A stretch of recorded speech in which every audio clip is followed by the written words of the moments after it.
Hello everyone, my name is Julia. Welcome back to the channel. Welcome to May Book Club. I'm sorry this video is late. I had a baby.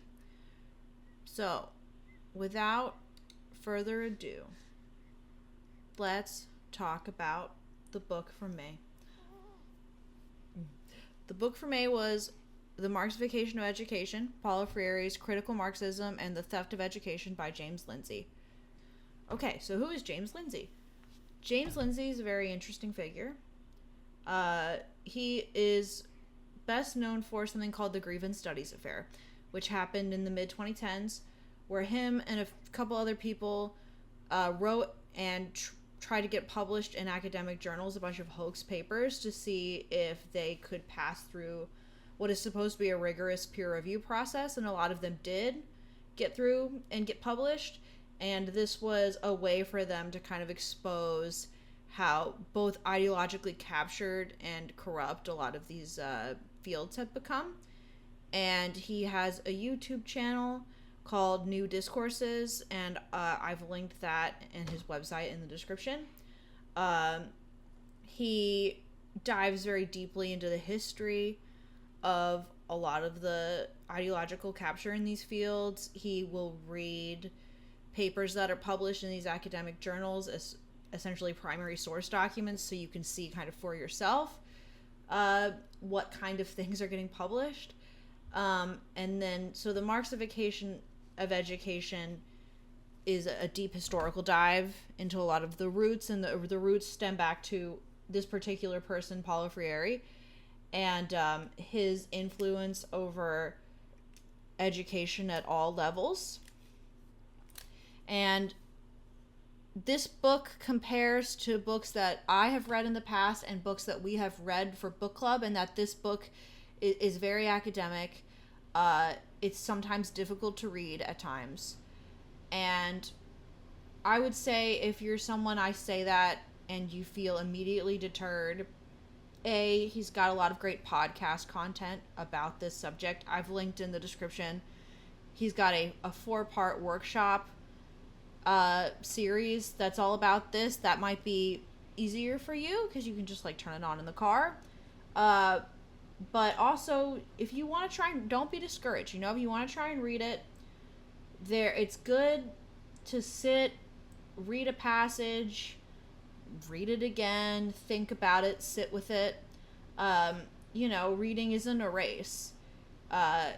There really is no point in speed reading through a text and you didn't learn anything and you didn't leave an impression on you in any way.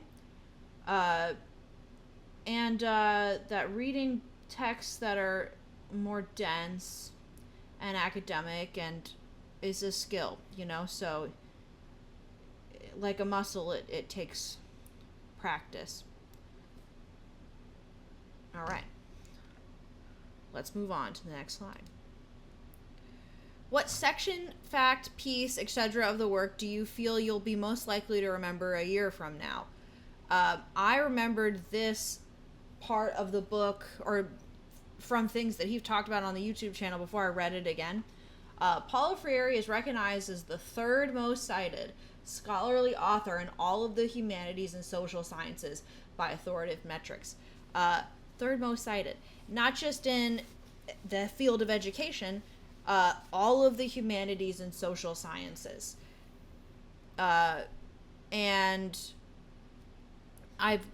on this next slide here, I've included a little screenshot of his Wikipedia page. So you can see that not even Wikipedia is trying to hide this, you know. Paulo Freire was a Brazilian educator and Marxist philosopher whose work revolutionized global thought on education. He's widely regarded as one of the most important educational theories of the 20th century, along with John Dewey and Maria Montessori. You know, so the idea that Marxist influences over education is like a conspiracy theory, it's not even Wikipedia is shy about saying that, right? And then I have some examples for you, because the next question on our list is, did anything the author wrote remind you of anything you've experienced personally? So, while I was reading this, I had already checked this out. This is National School Library Standards for Learners, School Librarians, and School Libraries. This is in the professional development collection for our school librarians. And I had already had this checked out to read and study it, and it will probably become an episode of They're Teaching My Librarian What in the future. And as I was reading James Lindsay's book, I thought to myself, I wonder if the librarians cite Freire in this text, and they do. And they also have it as a suggested further reading item here, which I took some pictures and I included in these slides for you to see. And then I had a lot of fun looking through my personal bookshelves to see if I could find Freire cited anywhere. It was like a fun scavenger hunt for me. I have for those who don't know me, I have a film degree, and I kept all of the books that I had to read for various classes for film degree, and I found Freire in a couple of them. This is Radical Media, Rebellious Communication and Social Movements by John D.H. Downing. This cites Freire. And then this one, Handheld Visions, The Impossible Possibilities of Community Media by D.D. Halleck. So that was fun. So, of course, Freire had its influence on my collegiate education, which we talked a little bit about in when we did College Scam last month, I think. Yeah, April. Okay, so for the part where we pick quotes, I wanted to do just like a reading from one of the sections. I'm not going to sit here and try and summarize this work for you because we talked about it's academic. It's also just a lot of meat, you know? There's a lot of information packed into here. James Lindsay doesn't waste a word, you know?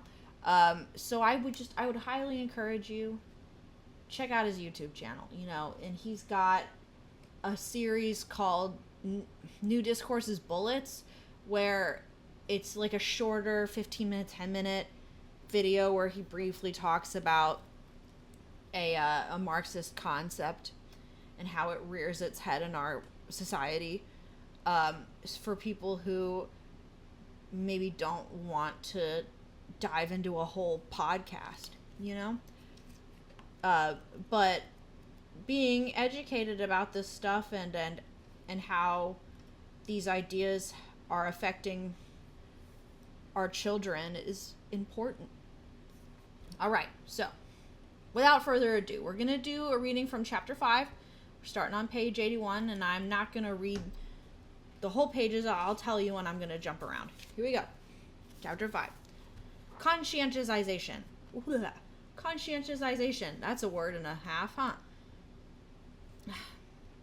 Now we really come to the point. Conscientization is the chief goal of the Freirean educational program. It means bringing someone to Marxist consciousness of their circumstances. In the big picture, it proceeds by a broad method I'll refer to as Freirean that proceeds in 3 steps. 1. Identifying the relevant contexts of the learner to discover generative themes. 2. Presenting back to the learner images or other abstract representations of his context, codifications, represented in the generative themes. And 3. Problematization of those representations and the context they represent in the learner's lives. Decodification. To conscientize them to the real conditions of the political context of their lives. The Freirean process is supposed to teach literacy or other academic mastery on the back of this political literacy program that is said to properly engage learners in the learning process. Pause. That's the end of the section, and I'm just going to comment.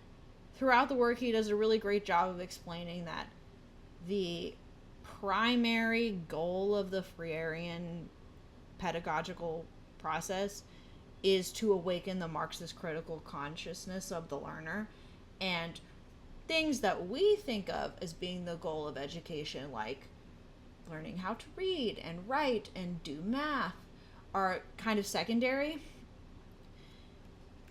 And he cites this Nigerian study where they implemented this program in Nigeria, and the outcome was that the children were so like upset, emotionally upset about about being oppressors and the horrors of the world and stuff that they've been drilling into them, that they weren't interested in learning how to read. It got directly in the way of what us normal people would consider the primary goal of education. And then the academics who ran the study, of course, didn't conclude that this pedagogical process is something that needs to be thrown out. It's ineffective. It's that it needs to be implemented carefully. So, moving on, section on page 82. Conscientization works but does not educate. A more accurate presentation of this three-step process would be 1. Data mining the students by one method or another to discover what might radicalize them. 2. Presenting radicalizing material through the established curriculum. And 3. Grooming students' responses to this material to ensure it radicalizes them into Marxist critical consciousness. That is, it's a process of thought reform. And then we skip ahead to page 90. The stages of conscientization. Conscientization, again, is the chief goal of the Freirean educational program. It's a big word that means exactly what it seems to imply. The process of awakening critical consciousness, which is neo-Marxist activist consciousness, is becoming conscious to one's political context as a critical Marxist, or today what we would call a woke Marxist.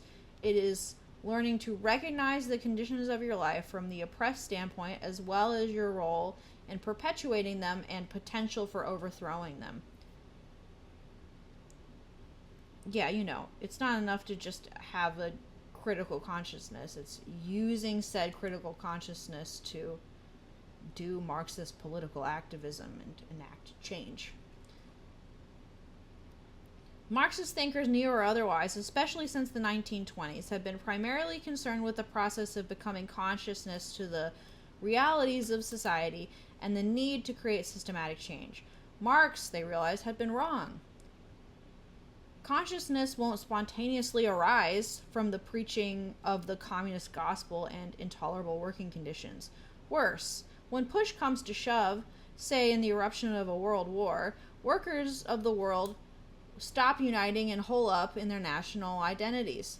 Consciousness has to be raised deliberately and carefully. Okay, so that was just a teaser reading for you. Okay, and so June's book. These school board elections are coming up. So I picked a book about something that's been a hot button topic in education, which is school choice. At the June 3rd school board meeting, which just happened, Edwin Ferguson was talking about the rise of charter schools, what he called the monetization of charter schools, and he said that was something that was destroying the country. I thought that it would behoove us to become very knowledgeable about school choice, and when people come at us with negative perceptions, we can refute that intelligently. So I picked this book. This is also the first collection of essays that we're going to be reading, so I'm really excited about that. And what else? I'll make school board commentary about June's meeting very soon, and I'll bump that out for y'all. Yeah. I hope you're all well. I hope you enjoyed this video. I'm really enjoying doing book club. It's like forcing me to read, which is very helpful for me. Okay. Well, thank you. Bye.